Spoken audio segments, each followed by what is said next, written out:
Yan po, dito ko po nadala yung nasaksak sa Santa Maria. Hindi nga po tinanggap doon sa ano, sa infirmary dahil na medyo ice pick po tama, dalawa. Oo, dalawa po tama.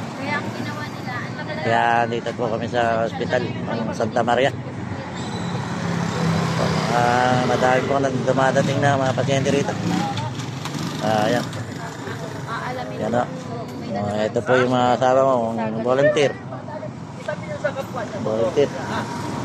Ayan po yung pisa nagkukwento. Ayan po, team leader namin. Kasama ko rin po rito sa Santa Maria nagdala ng pasyente. At dalawang volunteer yan. Kaya, namin po dinala yung nasaksak. Kaya phase 9 po pala yun. Ang kalaban no, phase 2. Ayan po. Ayan. Phase 9 po yung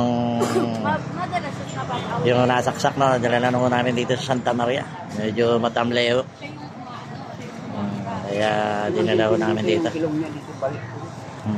Yung dalawang tama ng ice pick daw yung makatama sa ano.